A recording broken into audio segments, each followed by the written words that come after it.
Hello, welcome to Smash Hit Sports. I'm Cody, that's Nick, and a rivalry week was every bit as good as expected. I mean, from start to finish, absolute thrillers, Thursday, Friday, Saturday, incredible games.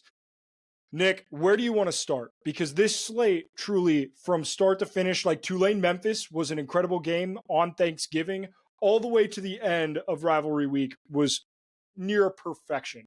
So, what game do you want to start with? Yeah, I think I'd like to start with Clemson, South Carolina. I All think right. that's where I want to start with. I kind of want to just get that out of the way. It was a good game. I believe that Clemson probably actually played better than South Carolina. Just the execution on containing Lenora Sellers was probably the worst any team would have done against him. Out of all 130 FBS teams, Clemson had the worst game plan you could possibly have. Um, and you lose on an interception thrown across your body with 20 seconds left in field goal range, down 3. So it just feels like a disaster that I watched with like a bunch of Clemson guys. As depressed as you could really get, that was one of the more heartbreaking moments of my life as a sports fan. And then Miami loses. They gift us a win, a berth to the ACC championship game, where now it's like, okay, the South Carolina game actually didn't mean anything at all. And I think that's probably why they put it at noon, I'm realizing. But what a roller coaster of a day. And it's like we lost, but we played well enough where I actually think that it's a positive takeaway somehow. Somehow I'm sitting here like, we lost to South Carolina, and that sucks eggs because I have a lot of South Carolina people roasting me. However, I have a weird, stronger belief of our ability to compete because of the amount of fixable shit. This shit's got to be fixable. And you've been gifted by the gods a second chance, and Dabo is relaying that message tenfold. I actually came out of that with more belief than I did going into it somehow. Yeah, I thought Kid Cub Nick looked all right. Like I thought he looked solid, truthfully. Like Lenore Sellers, he looked good. Like even though it was a low scoring game, I thought both offenses looked competent. I just thought that like the defenses, which are the strength of both of these teams on paper, played like it. Like they played well. Clemson is in such a weird spot where Weird. I don't like they're not anywhere close to being a top 5 team. However, they could have a bye in the college football playoff. That's And we're one game away from that, which is insane. Yeah, you got to shout out Fran Brown in the post game presser saying, "You're welcome, Dabo Sweeney. We gave you one." But I think we have potentially the two best teams in the ACC. Like I think Clemson and Miami are pretty neck and neck, but like this is a good game. Like Clemson, they've been so close so many times this year. Like I feel like they were a couple of plays away in Louisville and a couple of plays away this weekend from being like 11-1, and then this really isn't a discussion. I don't know. I mean, I see what you mean, but the way I see it is Louisville smoked us. And it, like, watching the game is different than looking at the stats where it's like, okay, in reality, yeah, if maybe we make a kick here or don't get 3 kicks blocked and Yeah. the special teams isn't a disaster and we can defend the run, then yeah, we probably win that game. Momentum never goes into Louisville's favor. But they smoked us. Georgia smoked us in the second half. Obviously, South Carolina is a prime example that, like, yeah, that was the post-game win probability, which is a stat I like. Clemson probably around 90%. So, like, you play that game over and over again with the same exact statistics, just take away the, hidden yards, I guess, the shit you can't really account for. Clemson probably wins that game. So, but it is weird because they are a team that has played, I would say, 3 good teams all year. Yeah, they have not played anyone outside of their 3 losses. There's 3 losses, right? So I would say Pitt was an argument. They've lost like 5 straight. They were 7-0, now they're 7-5. They lost to Boston College by double digits. That we barely beat them too. So I can't really give that like a good win connotation. So yeah, we have nothing on our resume at all. We just had we basically played 3 games and lost them all. But now somehow we have a chance to make it still. It doesn't feel right. It feels very dirty. It feels like you're 7-9-1, but you win your division in the NFL, right? Or you're 6-9-1 and you're playing your division rival who's also 6-9-1. And the winner gets to host a playoff game against 13-win wild card team, where it's like, that's pretty skeevy, but it's just how it works. It's just how it works right now. So no complaints on my end.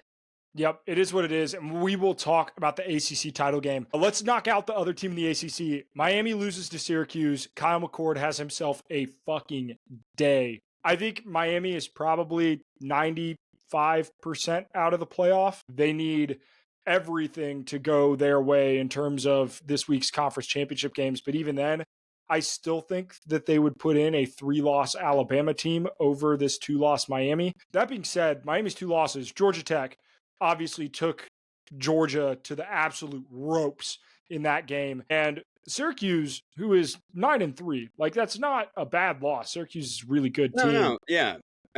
But I think Miami's clearly good. I don't think anyone's kind of like, oh, Miami is this fraud that's been just coasting, right? I think eye test shows that they're good, but you can't really look at their schedule and rationalize an at-large bid. I think they had to win that.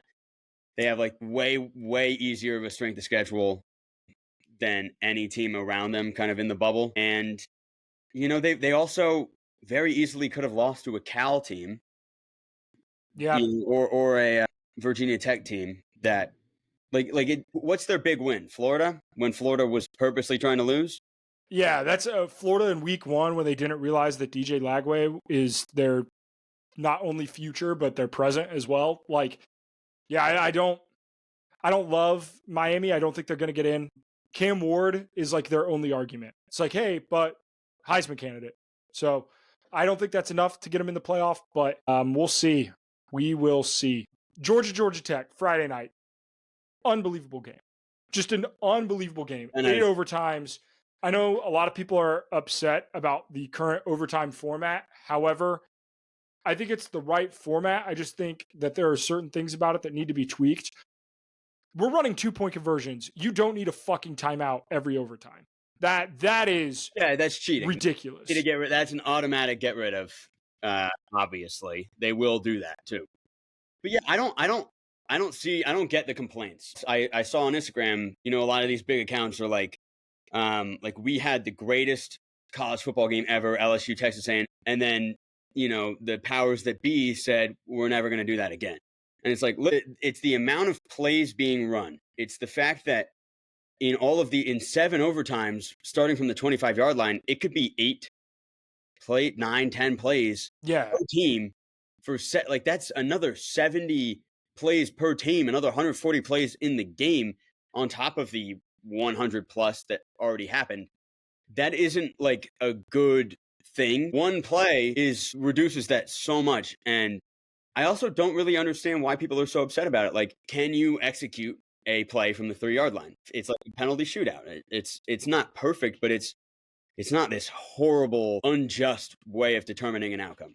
Georgia Tech had so many opportunities. So many. And I still think it's better than the NFL outcome where you have a coin flip and a 50-50 coin flip still determines much of the overtime. I hate that. So I still think it's the better of the two. And I just get rid of the timeouts. And I think we have something that flows pretty well. I didn't have any disagreement.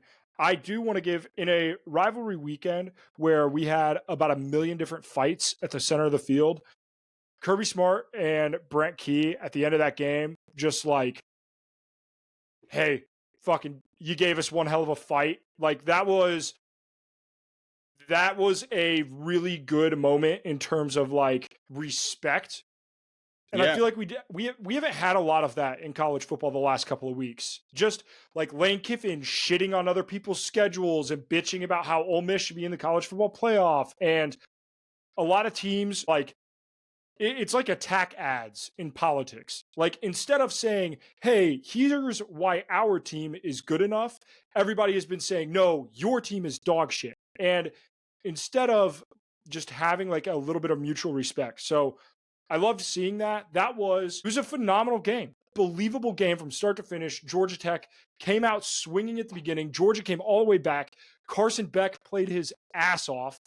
It was a phenomenal game, like start to finish. And there was nothing that like, there was no black eye at the end of it.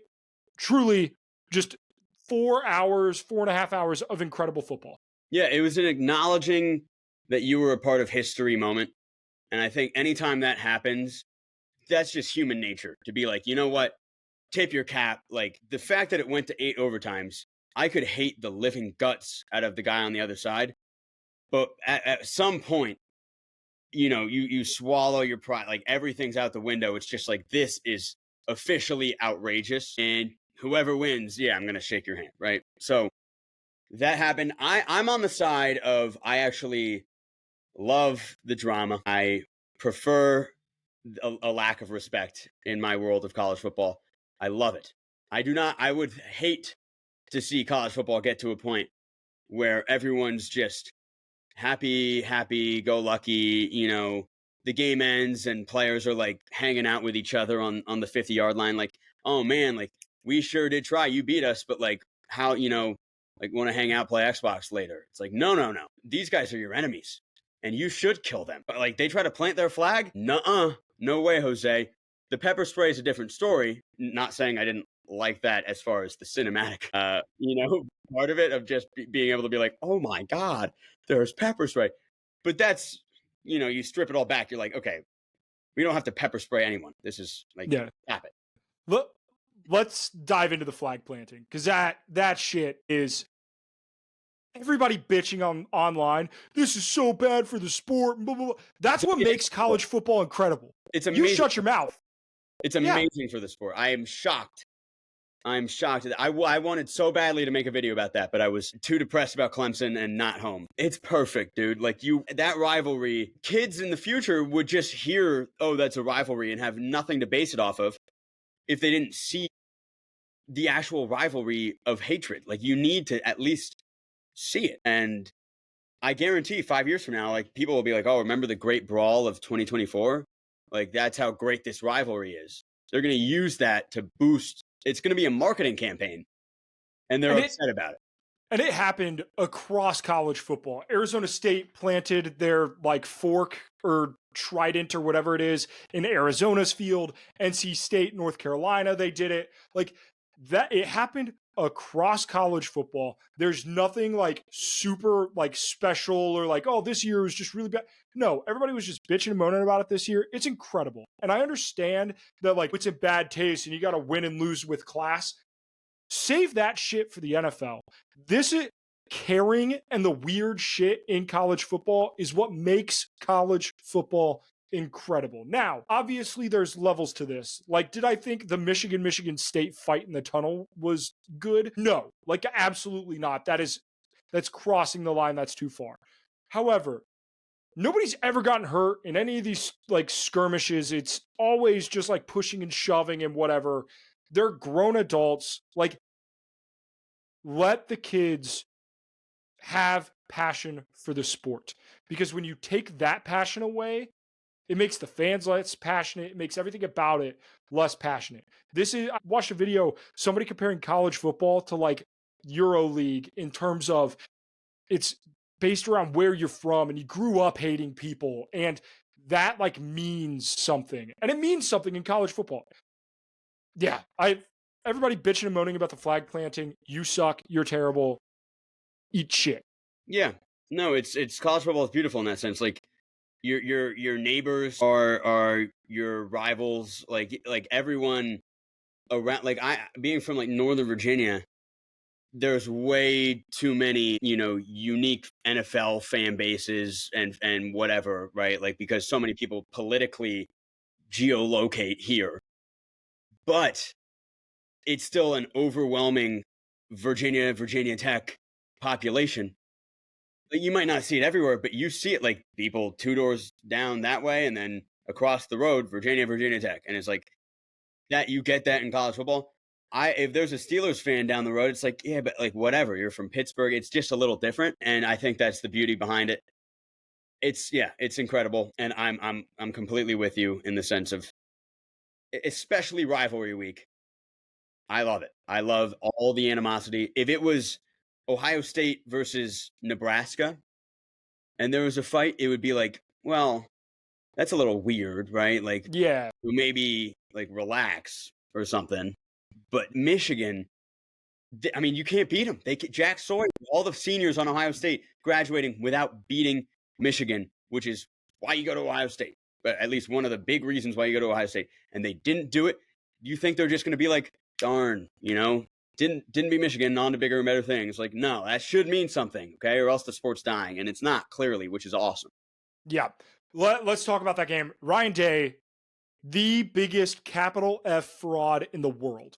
He is so lucky that James Franklin exists for him to beat, because if he didn't have those wins against Penn State, he would be looked at just as such a bad coach. And it's unbelievable to me that Ohio State fans have defended him for so long, and I understand that they beat Notre Dame a couple of years ago. I get that. He sucks. He's not a good coach. He's never done anything. And Harbaugh has never been more correct when he said he was born on third base and think that he hit a triple. It's so apparent. It is so apparent. Which, to be fair, kind of like Sharon Moore as well, born on third base. But it's fascinating because going into the season, it was sort of like this Ohio State team has no excuse, really, right? Could they drop a game to Oregon? Sure. But as they should win the Big Ten, or maybe they lose the Big Ten championship to Oregon. But if that happens, they're the 5 seed. No one bats an eye. And they realistically should, with that roster, make it to the national championship game. If anything short of that happens, as far as the expectation goes, there's going to be conversation about Ryan Day. And not only is he already, like, Ohio State's going to be like a 7, 8, 9 seed, might not even host. I don't see a path for them to host a playoff game. They might not, right?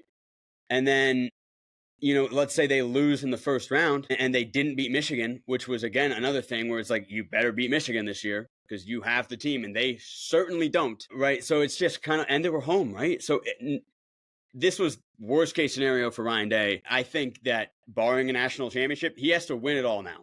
If he wins the national championship game, then all is absolved. If not, though, I think he's done. Yeah. And like we talked about it on the show a couple weeks ago, teams that we think legitimately can win a national title. And Ohio State was without a doubt on that list. I don't know if they're on that list for me anymore. But they're closer to the bottom. They're closer to off of it than being at the top of the list. Yeah. I mean, I don't know. I definitely think they're capable, but now it's just you've given yourself a brutal path because. Oh, yeah. I don't know what the theoretical 12-team playoff would look like right now, but say Ohio State, Tennessee, round 1 at the 9 versus 8, that feels very plausible, in my opinion. That would be a nightmare game to start going into, Knoxville hard. Could they win that game? Yes, but then you're playing the 1 seed, right? And that's a team that you probably already lost to. If not that, then you're playing Texas or Georgia. So I don't know. I think that their path is really hard. Is that team good enough? I don't think the way they played against Michigan was so aggressively bad. It was clearly an anomaly because the Oregon game was not an anomaly. They played great. Will Howard just was an idiot at the very end. So one anomaly this year doesn't make me think that they're not capable of it. Texas had an anomaly. Georgia's had an anomaly. Every team's had one. They've just made their path so much harder that now their odds are low. Yeah. Yep. I'll agree.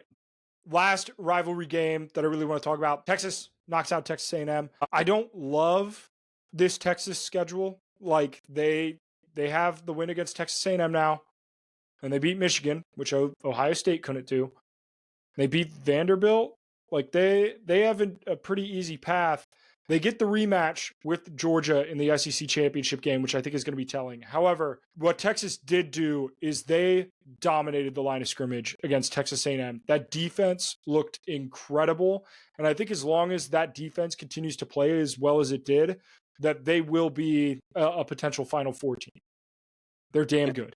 No, Texas passes the eye test with flying colors, in my opinion. And that's the thing is there was a lot of narrative of like, what if Texas loses to A&M? And then, like, are they out? It's like, no, they're not out.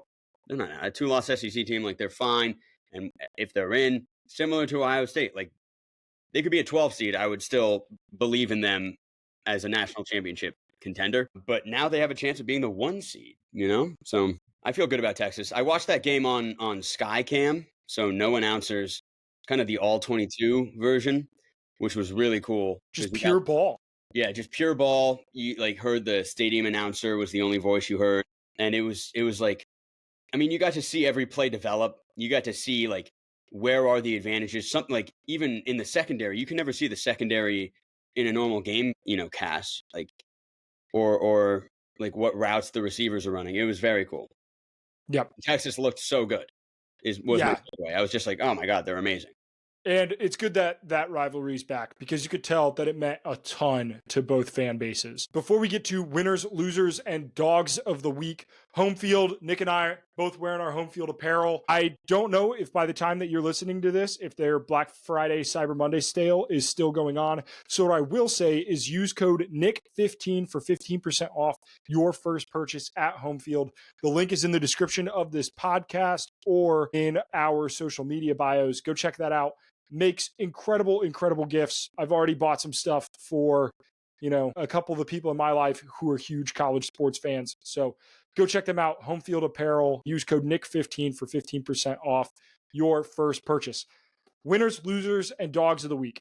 I have a hunch that some of these will be potential repeats. But Nick, who is your winner of the week? Winner of the week, in my opinion, there are so many. We've touched on a lot of them. I want to do something that we haven't really talked about. And it's situationally, I believe Indiana is one of the biggest winners of the week.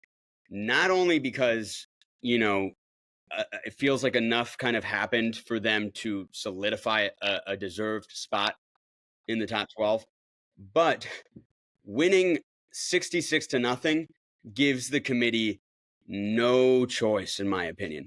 Purdue is bad, obviously, but that spread was 29.5, which is so high, and a lot of the money was on Purdue spread because of that number. And you go out there and hold Hudson Card to 35 yards and an interception. Purdue had 67 total yards in the game, 67 to Indiana's 582. It was 66-0. I mean, this is a conference rivalry game that was 66-0. You cannot look at Indiana after that and be like, we're going to jump Alabama over. Like some of the discourse that was like, well, Indiana could fall out if they are disappointing against Purdue. They were the complete opposite. You take any team in the country, I'm not sure they can beat Purdue 66-0. I know Purdue's bad, but that is an insane scoreline. And clearly Signetti was like, hey, leave no doubt that we are worthy. And they did. So in my opinion, yeah, winner of the week. Yeah, there is one, like a handful of takes that I'm really proud of from the beginning of the season. And saying that Purdue was going to be the worst team in the Power Four and win one game all year, that take aged like a fine wine. Absolutely love it. My winner of the week, kind of in the same vein, Nick, my winner of the week is the Tennessee Volunteers.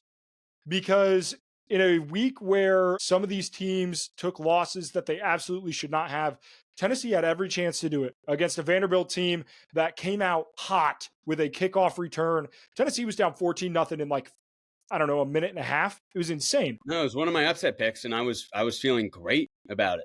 Yeah. Great. Vanderbilt came out screaming hot, and Tennessee just put them to bed.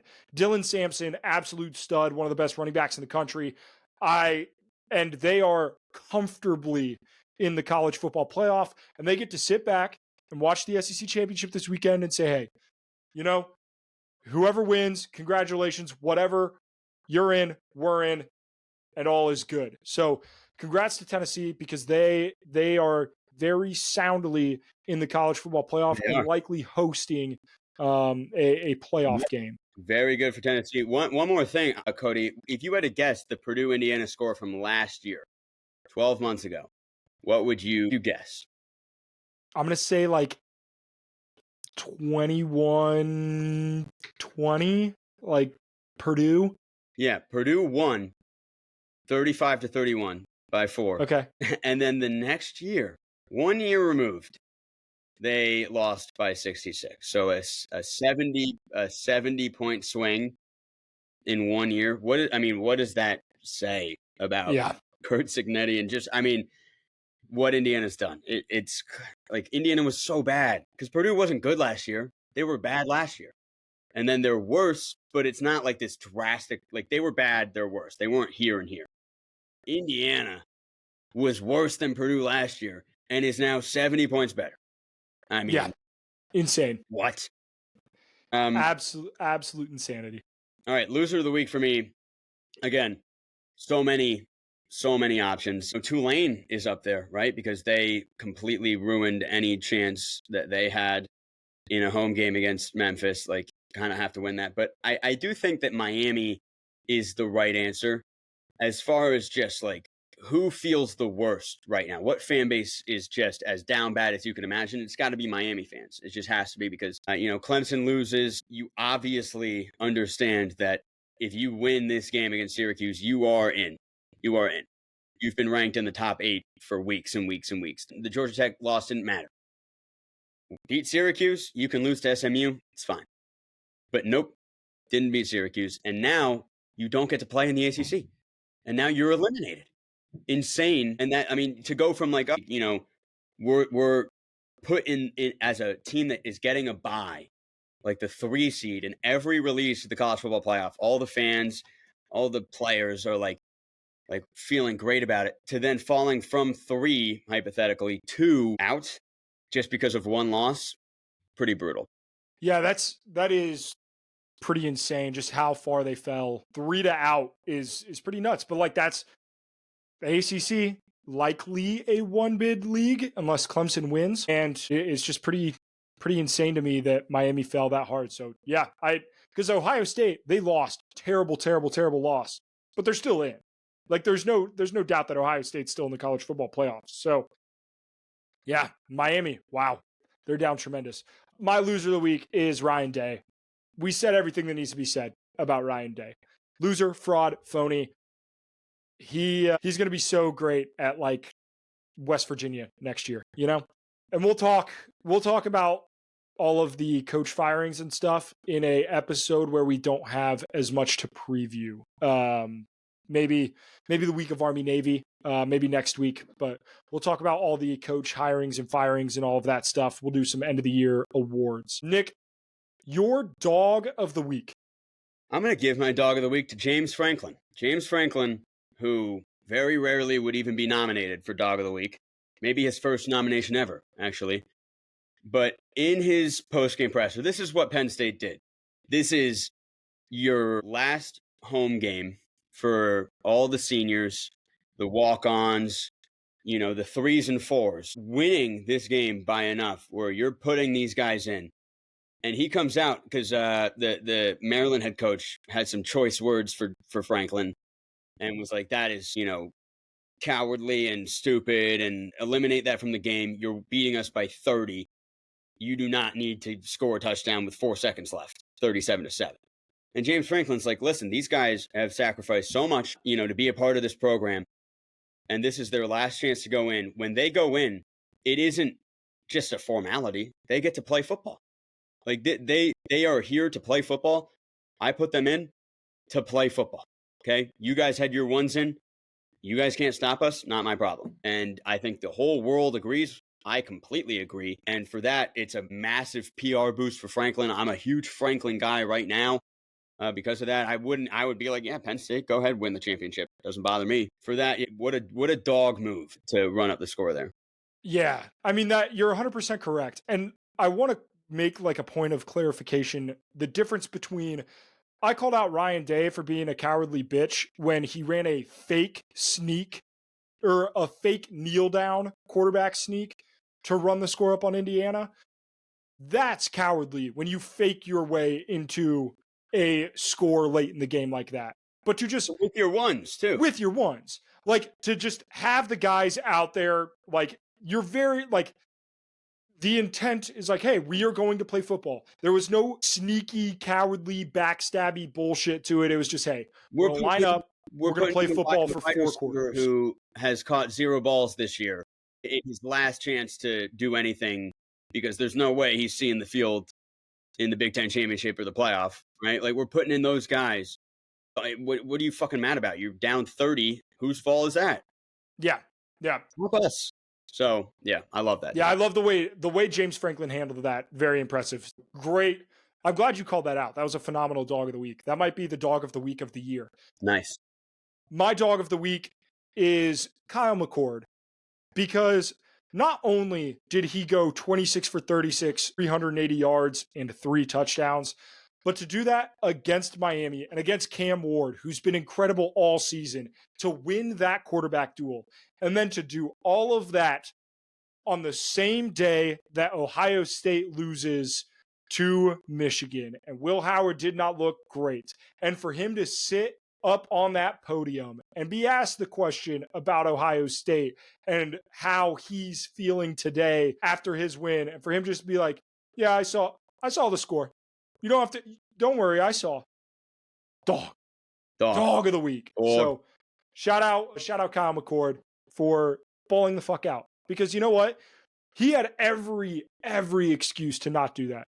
He had every excuse to, turtle up a little bit this year. Nah, he went out there, he played football, fucking love it. And he played arguably his biggest game of the year this weekend. So Kyle McCord, dog of the week. Conference championship previews.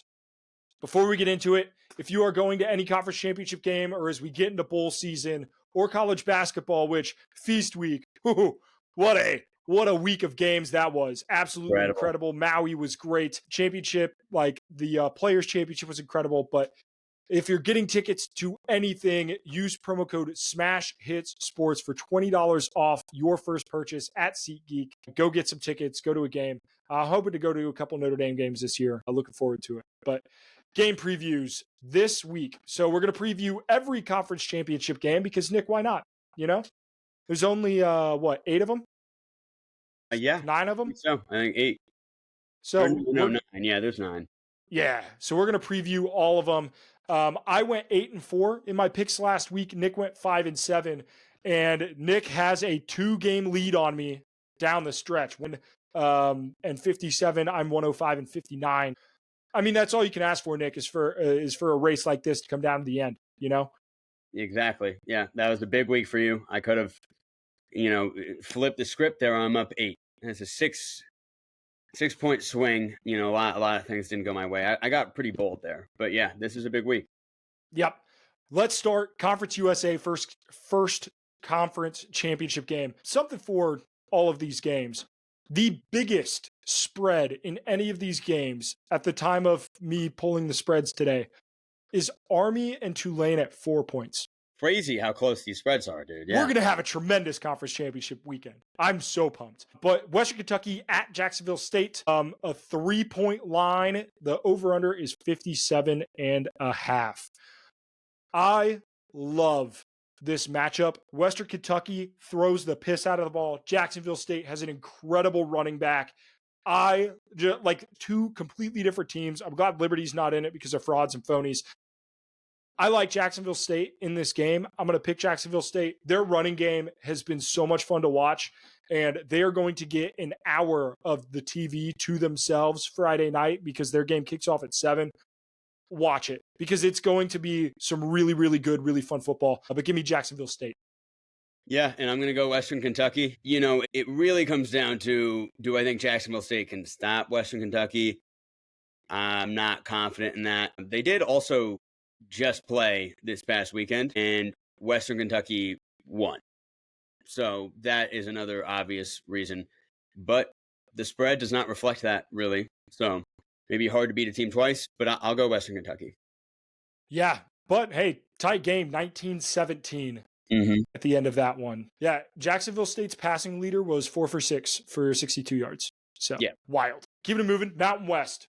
This is going to be your conference championship group of 5. This is a playoff game. This is a playoff game. For the people who say conference championships don't matter, they absolutely do. UNLV, Boise State. Boise State's a 3.5-point favorite. This game was incredible when they first played on a Friday night earlier in the season. I think I like UNLV the second time around. Am I crazy? I don't think you're crazy, but I do think a lot of people are going to be thinking that. You know, and I think I'm going to go Boise because it's like I've heard a lot of the narrative of like, hey, wait a second, like watch out for UNLV. Like Boise, you know, has been reeling a little bit. Like UNLV could be that 12 seed, and everyone's like, oh my god, I didn't even think about that. It's like, you're right, that is very possible, but I still like Boise State more as a team, and if the public's going to be on UNLV, I'll take Boise. Yeah, this matchup, it was good early in the season. It was 29-24. It was close. It was a 1-point game headed into the fourth quarter. Boise State scored and ended up winning by 5. I love what both of these teams are doing. I love UNLV's quarterback, Haj Malik Williams, the Haj Mahal. But at the end of the day, I do think it's a little bit of destiny. I do think it's just Ashton Genty breaks off a 50-yarder, puts the team on his back, and does it one more time. So I'm going to go with Boise State, but this game should be fireworks from start to finish. Very, very excited for it. In the American, this game was going to mean a lot more if it wasn't for the fact that Tulane just tripped all over themselves against Memphis in the final week of the season, which, don't get me wrong, Memphis, good team, but Tulane should have won that game. Now they play Army, who their only loss is to a Notre Dame team that's playing about as good as football as anybody right now. Tulane's a 4-point favorite in this one. Who you got, Nick? Yeah, Army looked concerning this past week. I think Notre Dame did something. I mean, UTSA, Jeff Traylor, obviously 6-6, disappointing year, but still a pretty good team. But like what? It was 17-16 going into the fourth. You know, this is in Army. Like it wasn't enough of a dominant win for me to believe in Army. I think Tulane actually they're in a bounce back spot heavy, even though Army was just in one and barely bounced back. So this is the largest spread, right? It feels like this is the most safe way to take a favorite. I do feel pretty confident about Tulane. Yeah, I said it going into last week, and I will repeat that sentiment. I think Tulane is one of the best teams in the group of 5. And as much as I like Army, I don't know how much they are going to really get after it. But who knows? We've never seen an Army in a conference championship before. But yeah, John Summerall has been fantastic. He's probably going to go somewhere. He's going to get, which is crazy because he's only been at Tulane for 1 year, but he was a Troy before. He was a Troy before, right? I think so. Yeah. So we'll see. But he could get some calls in year 1 to jump ship. But yeah, I'm going to go with Tulane as well. So moving into Saturday, we start noon slate, Big 12, Iowa State, Arizona State. This is a massive matchup I believe it's in Vegas, right? I don't know. Who would have thought that Iowa State and Arizona State were here coming into the year? I didn't realize this is Iowa State's first 10-win regular season ever in the history of their program. Yes, this is Iowa State's first ever 10-win season. Iowa State and Indiana both getting to 10 wins for the first time in the history of their programs. Yeah, and damn. All right. This is a de facto playoff game. Winning, you're in. I truly think either team could win it. This is about as close to a coin flip as you can get.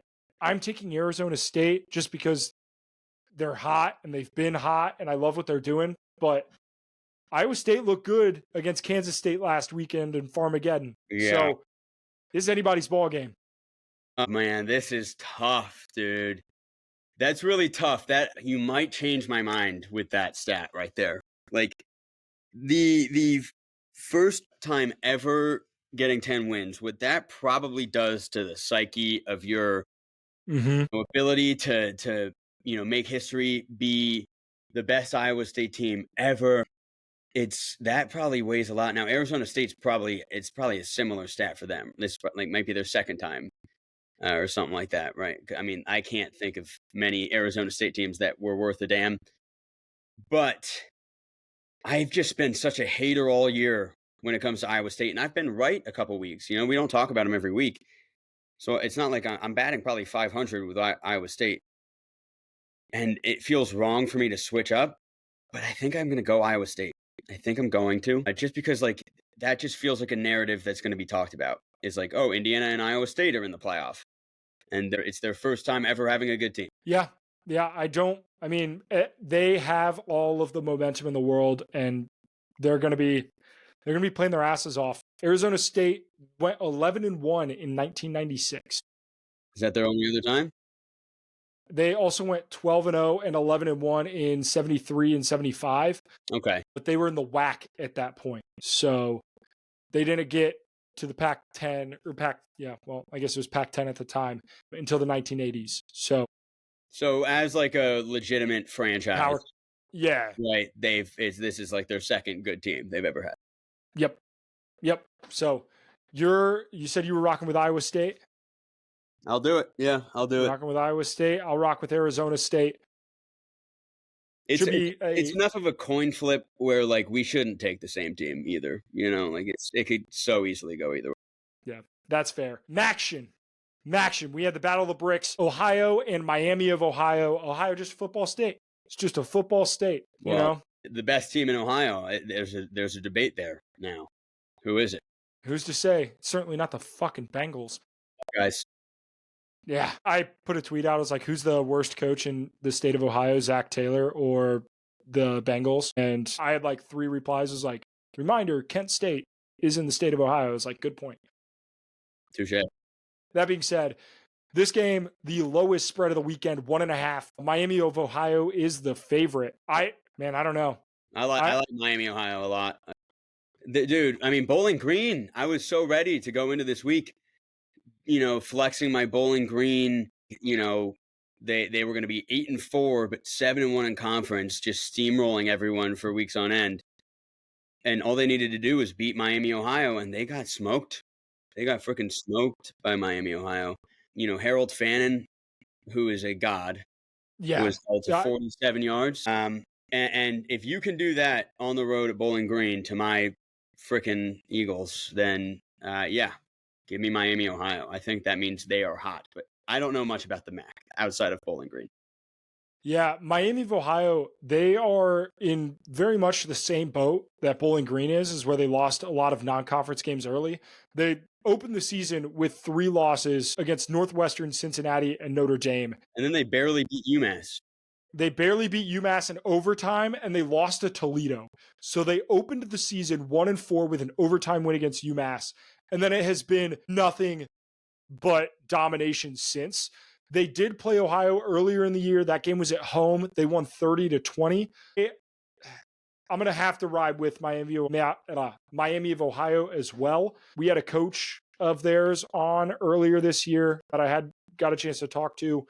I like what Miami of Ohio is doing. So I'm going to ride with you there. Give me the Red Hawks. The SEC, 4 o'clock kickoff. It is the only game at 4 p.m., so they get the spotlight all to themselves. Georgia at Texas, a rematch. We saw what happened the first time around. This game was in Austin, Texas, and now it is in Atlanta. Basically a home game for Georgia. They've been here a couple years in a row. Texas is a 2.5-point favorite. That's kind of surprising to me. Well, yeah, I mean, it makes sense after Georgia Tech, but we've seen the script before, and this is going to be one of the most confident plays just from a sense of everyone is down on Georgia right now, and they don't give a fuck that Georgia beat Texas's ass earlier on the road. They don't care. They're just like, Georgia clearly unworthy, undeserving, pissed off that they escaped that game against GT. Texas clearly deserving, right? Hard to beat a team twice. No. Georgia.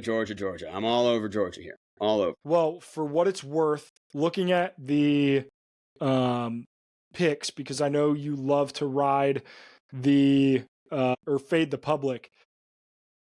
89% of the money and 76% of the bets are on Texas.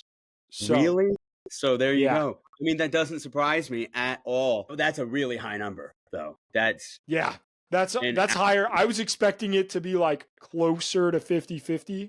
I am shocked that yeah. it This was not. feels like Vegas is gonna fucking steal. They're stealing. They're gonna print money this weekend. So Yeah. yeah, that I'm all over. going to be honest. You're going to give me Kirby Smart as an underdog? Like you're going to let me bet on Kirby Smart as an underdog? That's insane to me. In Atlanta against the team they've played.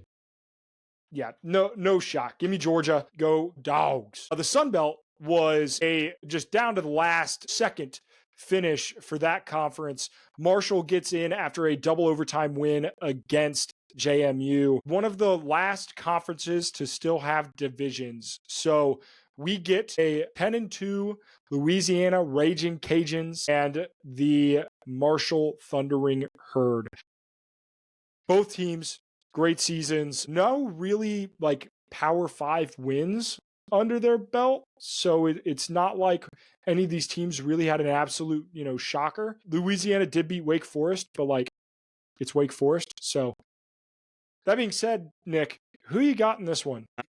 Yeah, I mean, I don't really like what I've seen from Marshall. They're not like awesome by any means. It feels like they are sort of riding a Vikings of 2 years ago vibe where they're winning every game by the skin of their teeth, and that's going to come back to bite them. Whereas, Louisiana actually, they held it close against Tulane. They beat Wake Forest, who again is Wake Forest, but whatever. Beat Texas State. Their losses to South Alabama, who I think just is underrated, had a bad year. So I like Louisiana, but it really is whatever. I haven't watched either of these teams play. Yeah, I want to give a lot of credit to Michael Dormasu. I think it is Desoramu. I'm going to be honest. Holy What? shit, his last name What are is. you saying? It is spelled Desor. DeSormo? Desormo? Wait, Michael, spell it again. Desormeaux. Yeah, that's got to be DeSormo. That's definitely how you say it. Holy fuck! I cannot pronounce that. That put me in a fucking that put pretzel, me in a brother. blender. The Mosaru. Yeah, that Jesus. Anyway, he took over at Louisiana after Billy Napier left for Florida. They went 6-7 last year, like 6-6 in the regular season, lost a bowl game, and then 10-2 this year. I want to give a lot of credit to him for just really like. Louisiana wasn't great for 2 consecutive years under him. They had every chance to just kind of let it slide a little bit. Huge bounce back for him. And do they have General Booty? Is that their quarterback?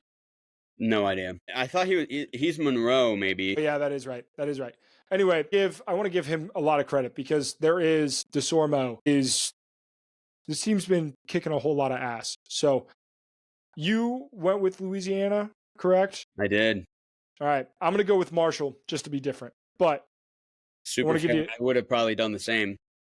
I mean, the spread is 3.5. You could go either way. So just for the sake of the picks, maybe I use that one to gain on you. The Big Ten, Penn State, Oregon. Nick, I don't know if you remember who your number 1 overall seed in the college football playoff was coming into the year. No, I do. I was going to bring it up. You son of a bitch. I thought you were dead in the water.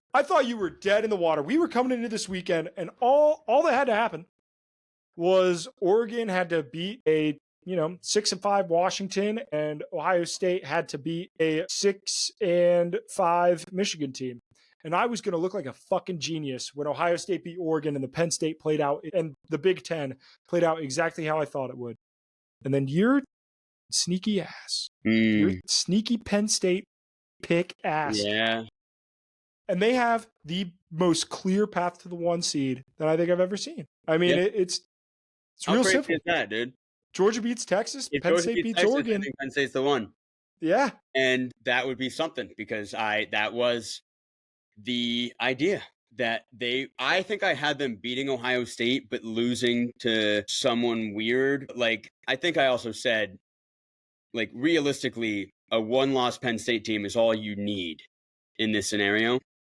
And then all they have to do is just win the Big Ten. And I mean, I think they're going to do it. If I'm being honest, I think you could argue Penn State's actually better than Oregon, which that's the transitive property, all that nonsense. No one would agree. I wouldn't even be able to like prove my logic there, but I think it is true. The only problem is this is big game James Franklin. He doesn't tend to succeed in these spots. But they're due a loss. They would be fine. They would be like, whatever. And Penn State, this is Penn State's first freaking time even playing in this game. When's the last time Penn State was in the Big Ten championship? Jesus Christ, I have no idea, dude. With probably like Paterno, like decades ago. You know, they were solid under Bill O'Brien. I don't think they ever made it though. Not with Ohio State and Michigan. I can't. Penn State. Maybe the Trace McSorley 2017. Maybe they were in it. Maybe, but then who? I don't know. I'm looking it up. Holy shit. Wikipedia. Well, when you look up Penn State football on Wikipedia, I don't know if you guys know this, there are some things that pop up that aren't quite football related that you kind of have to scroll through. 2008. Okay. I think is because they won the. No, they were conference champs in 2016. 2016, yeah. Yep. So okay. No, that was the McSorley year, the Rose Bowl against USC. Yep. So, okay, touche in that sense. So Franklin has won, but my point is that outside of that one, if that one didn't exist, we're talking about, gearing up to 20 years without Penn State even playing in the game. So this is definitely a big deal for them. And without divisions, they get to make it. And that's incredible. So I think Penn State, I like them. I like them in this spot.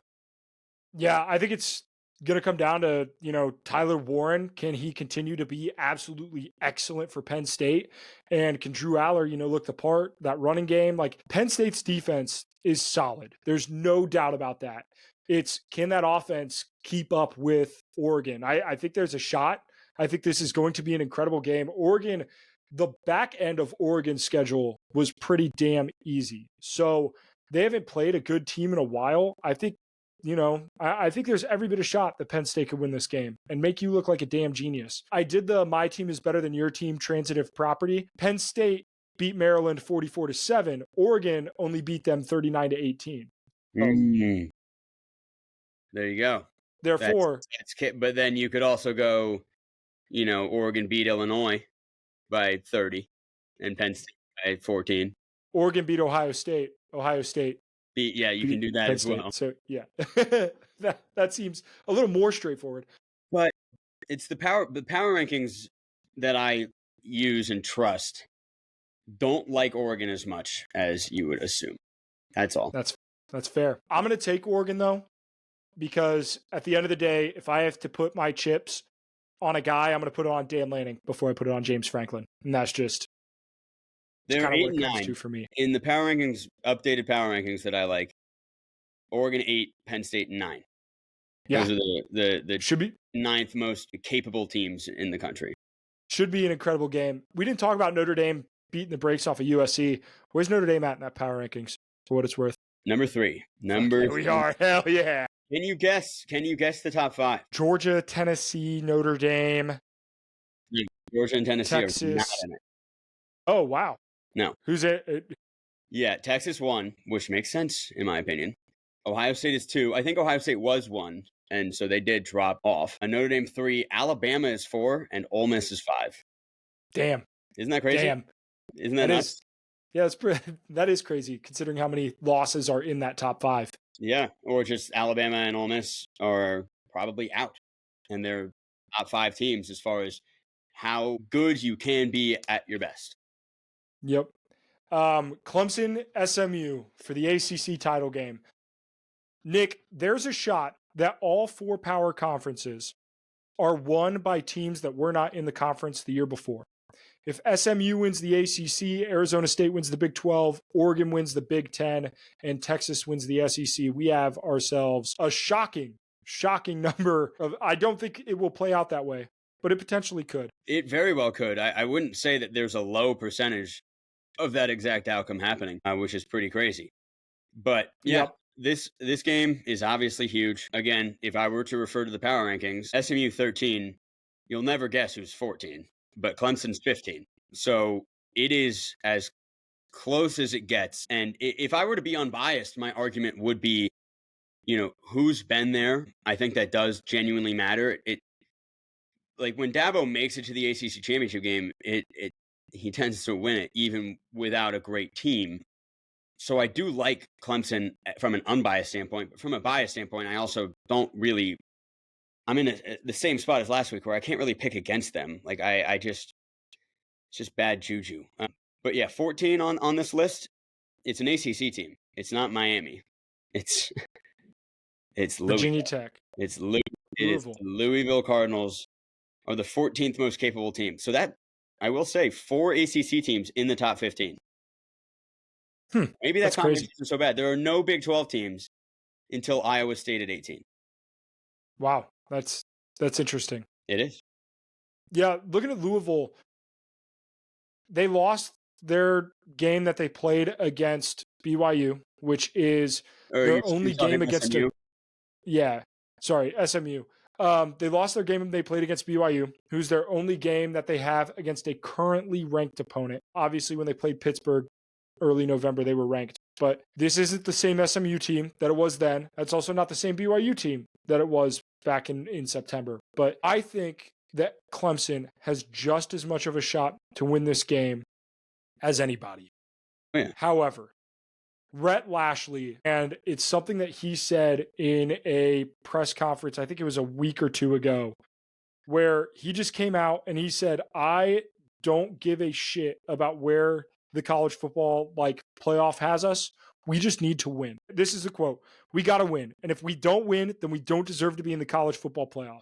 I fucking love that mentality. I love what he's been preaching to his guys. Just win. So I'm going to take SMU. I'm going to ride the Pony Express. Give me SMU. But holy shit, this game, 8 o'clock, it's going to be a good one. Yeah, it is. It is weird. Like if you look at some of the telling things, I guess, is SMU beat Louisville at Louisville. Clemson kind of got smoked by Louisville in Clemson. SMU beat the brakes off of Pitt. And then I think the next week, Clemson needed kind of a miracle to beat Pitt. It's tricky in spots to rationalize a Clemson, especially like you look at the last 2 games with SMU because they've been good, but they've been really good lately. They have won 2 games by the combined score of 71-13 against conference opponents that aren't, fuck all. It's not like you're beating Purdue here, right? Like you're playing against competent teams that are capable of beating anyone, and they destroyed. So SMU is scary, but Clemson's been there. SMU hasn't been there. SMU has not been there. Clemson, that's totally fair. Clemson, like everything that SMU has felt about, like we need to win this game. Like Clemson's feeling the same thing, and they feel the powers of manifestation. Like they have been granted by the grace of God a second chance. That is true.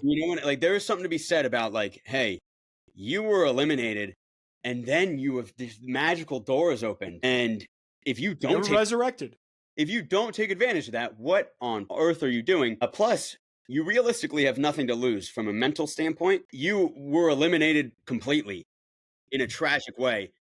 So now with this second chance, the pressure is a little off because you had kind of figured it out. You've kind of like worked through the idea that it is over in your head. Maybe only for like an hour or two, but it absolutely happened, especially when Miami was up 21-0. What do you think anyone's thinking about on that Clemson? They're just like, it's over. It's over. And now it's not. And if you don't take advantage of it, what are you doing? So there's a lot of the stars are aligning on both sides. It's going to be great. Hell yeah. Nick, before we end this, I want to give a potential hypothetical to you. Let me know what your thoughts are. Let's say, whoever wins the SEC, doesn't matter. whoever wins the Big Ten, doesn't matter. Let's say that Arizona State wins the Big 12. Boise State wins the Mountain West. And let's say Clemson wins the ACC. How do you rank those 3 conference champions and who gets the bye? Or who doesn't get the bye, I guess. It's really tough. If I were to judge this off of what, I believe, like, I don't know. You have to judge the resume, obviously. But like I said, the team ranking, power rankings, like how capable are you? Arizona State's not really that close to being up there. And I think if you look at their resume, Arizona State is outside of the top 25. They are number 28. They're worse than Michigan, worse than Iowa, worse than Kansas State, even. Like, worse than Tulane, worse than Oklahoma, worse than USC. I think that would factor into it a little bit. Boise State, though, I think Clemson would get a bye, is what I'm saying. I don't know about Boise State versus Arizona State, because Boise State's been ranked so high. They are number 36 here. They're behind Arkansas, Kansas, Minnesota, Auburn, as far as their true capabilities, which I think it makes sense. I think that giving a top 4 seed to a group of 5 team is a mistake. But they've sort of set it up that way where it wouldn't make that much sense for them to get jumped. Because right now, they have the argument of like, hey, we're number 11, and you say you don't punish people for losing their conference championship. So, like, even if we lose, we should be in. Like, I bet you money if they lose, they're going to come out and say that.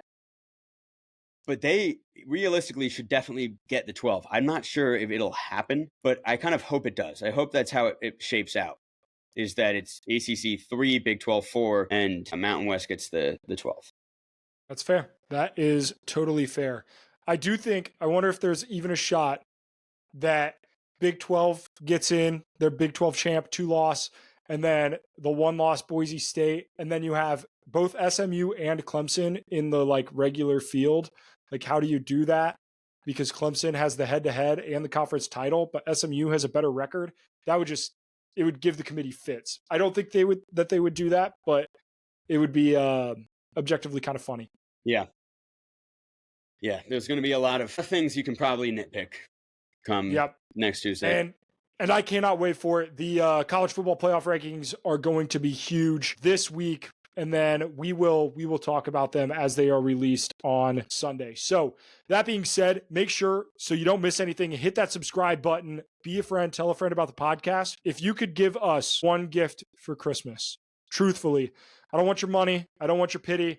I would love for you to send this podcast to a friend and be like, hey, like these guys, they do some good shit. So we appreciate y'all. We'll see you in the next one. Happy Thanksgiving, all that jazz, all that good shit.